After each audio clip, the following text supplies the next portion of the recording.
I feel like the concept of Blerd in itself is very divisive, It's right? very divisive. I mean, like, listen, I was on, I'm in a bunch of Blerd groups on, the social medias. And one of them actually in their opening intro, like, they're about, was like, yo, hey, this is our space. Please respect our space. White people don't come in our space. And I'm like, man. Wow. Like, that's the first one that I've seen that's been like that, right? Where it's like, hey, this space is reserved for us. And I'm like, I feel like all of us would feel a kind of way if the shoe was on the other foot. You know what I mean? And I just, the hypocrisy of the divisiveness for me. So I got to tell you, it depends on what that other foot looks like, though.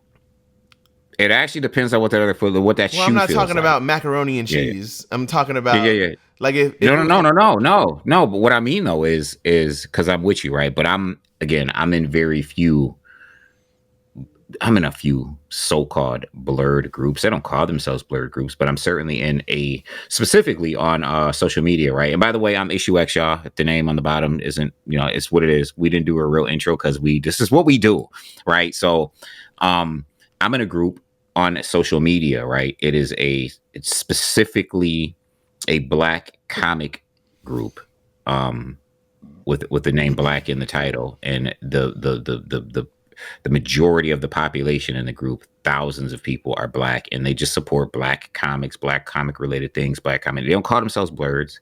They don't kick people out of their space, but they are proudly, very proudly, and sometimes not so proudly,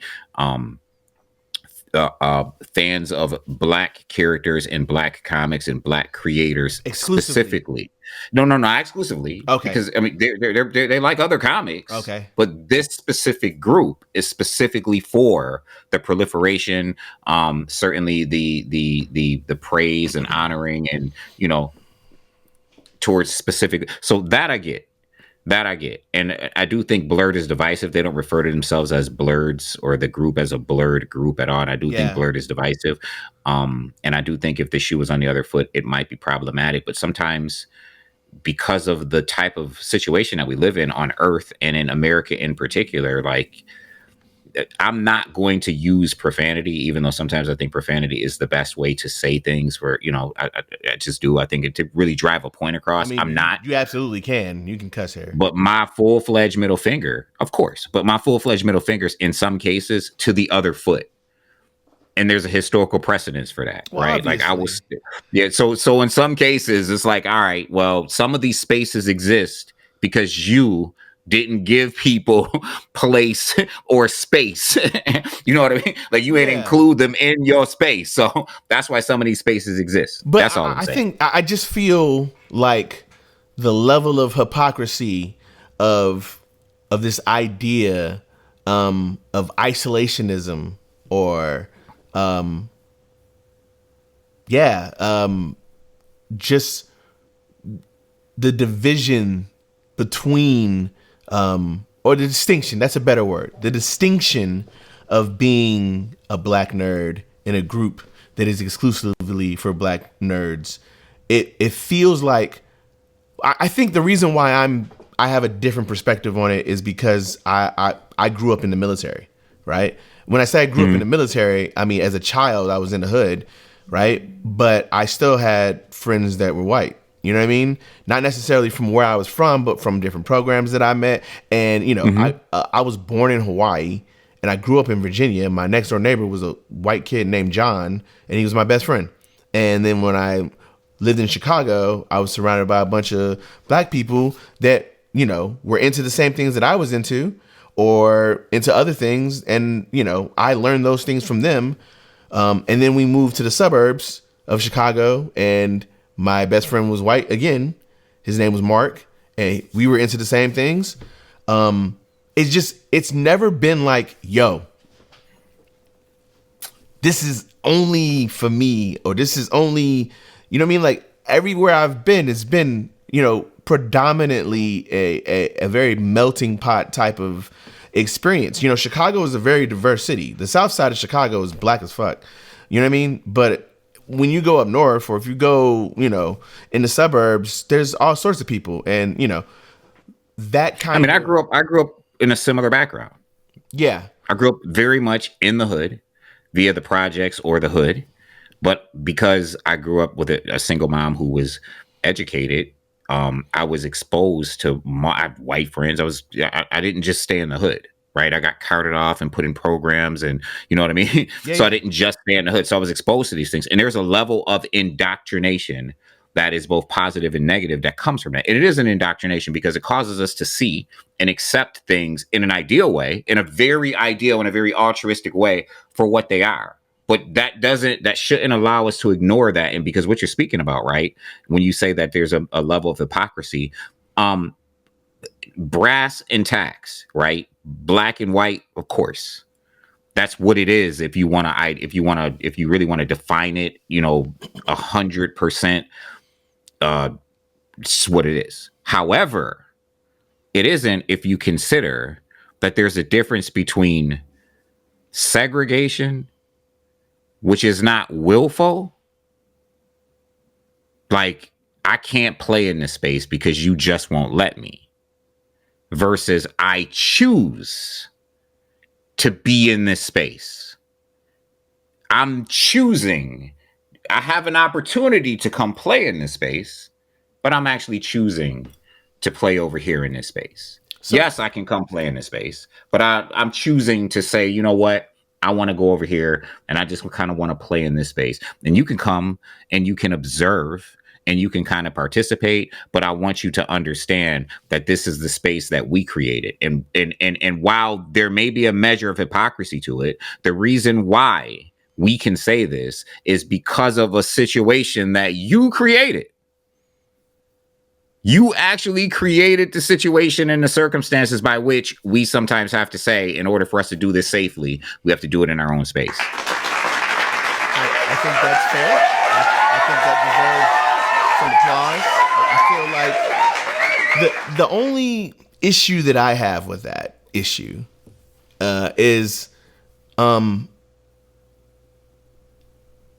I can understand having a space and allowing outsiders into that space, and then the outsiders perverting that space. So there's a level of understanding of why, you know what I mean? Like I mean, especially with as toxic as the internet is, and as how intentional as some people are with the trolling or, baiting and, all that stuff, right? I feel like there is definitely room for, people that are not black coming into a black space and disrupting things intentionally just for the fuck of it. As much so as there's probably people that are there that appreciate it, that are just there for the appreciation of it. Or they're an ally, right? They're there to support, I personally, it's not for me, right? I mean, even when I grew up and I was reading like Malcolm X, and the idea of isolationism and policing our own, this idea that, white people can't police us. We need to be policing in our own communities. We need to have our own commerce and economies and all these things, right?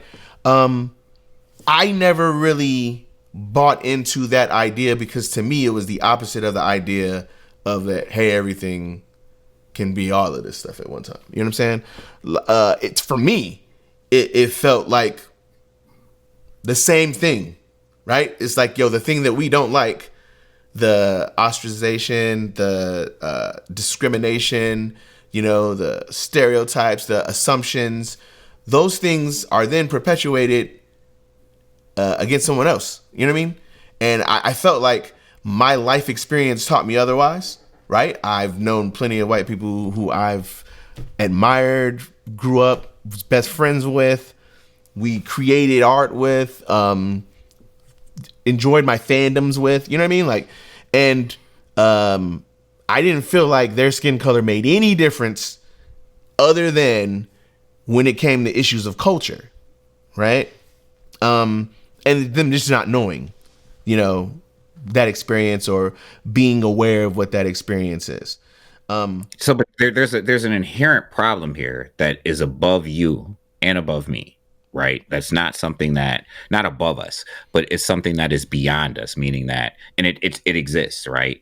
The overarching theme generally, and not even in a conscious, I think it's a part of the subconscious makeup of our country, of, you know, because of we come from a country with such a strong and deep history of some sort of race relations, be they positive or negative, period. And that theme is, and that issue is, and this is real. Many white people, be it consciously or subconsciously, tend to confuse pro-black with anti-white. Hence why those spaces that may be pro-black spaces, when the door is opened to white people or non-black people, like you said, they could become tarnished, or they could become, and when I say that, listen, let's talk about a Blerd group. Let's say Blerd group starts because this group is really wants to celebrate black creators. Sometimes people just having the question to a black person, there's a criticism. It's why the spaces aren't safe. We get criticized in these spaces. Again, I agree with you. I'm 100%. Listen, I've been impacted by. I have some very important people in my life that are white or non-black. Like, I don't have any problem. This isn't a racist issue, right? We're just talking about blurred spaces, and is it hypocritical?